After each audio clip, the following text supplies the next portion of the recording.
अस्सलामुअलैकुम नाज़रीन, बहरान टीवी में बलिकार मां हां मुबशर सोलंगी। आऊं आहियां पिरिया गुल। सबका पहिरीं नज़र हेडलाइंस ते।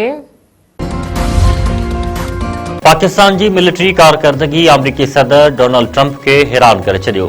वॉशिंगटन टाइम्स साल 2025 पाक अमेरिका लाॻापनि लाइ इनक़िलाबी करार ॾेई छडि॒यो। अमरीकी सदर ट्रंप ॾखण एशिया बाबति पॉलिसी में भी पाकिस्तान के मरकज़ी थंब करार ॾेई छडि॒यो। वॉशिंगटन टाइम्स में छपल आर्टिकल मूजिब अमरीकी पॉलिसी में इंडिया फर्स्ट वारो दौर ख़त्म थी वियो।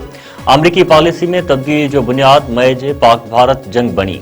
आर्टिकल में फील्ड मार्शल आसिम मुनीर ऐं अमरीकी सदर ट्रंप जे लाॻापनि जो ख़ुसूसी ज़िक्र। अमरीकी अख़बार वॉशिंगटन टाइम्स मुताबिक़ पाकिस्तान नापसंदीदा रियासत मां हाणे अमेरिका जो भाईवार मुल्क बणिजी वियो। भारतीय पॉलिसियुनि भारत के रीजनल स्टेबलाइज तौर शक्की बणाए छडि॒यो।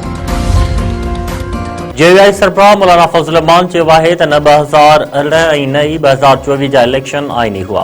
आम चूंडूं ॿीहर थियण घुर्जनि।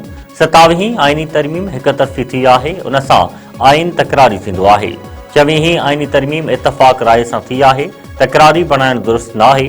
गवर्नर हाउस कराची में ख़ुसूसी कॉन्वोकेशन सर सैयद यूनिवर्सिटी पारां मौलाना फज़ल रहमान के डॉक्टर जी एज़ाज़ी डिग्री अता कई वई। गवर्नर सिंध कामरान टिसूरी सां गॾु प्रेस कॉन्फ्रेंस कंदे मौलाना फज़ल रहमान चयो त दहशतगर्दी ख़िलाफ़ असां सभु हिक पेज ते आहियूं। दिफ़ाई क़ुवतुनि खे दिफ़ा जे हवाले सां मज़बूत ॾिसणु चाहियूं था। असांखे आइन जी बालादस्ती ऐं पार्लियामाने जे एहतराम ॾांहुं वञणु घुर्जे।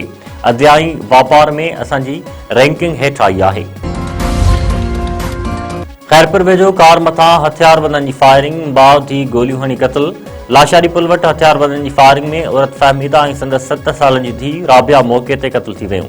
मक़तूला औरत जो मुड़ुसु राजा बुर्डो ऐं ॿी धीउ राहिला सख़्त ज़ख़्मी, नाज़ुक हालत में इस्पताल मुंतक़िल।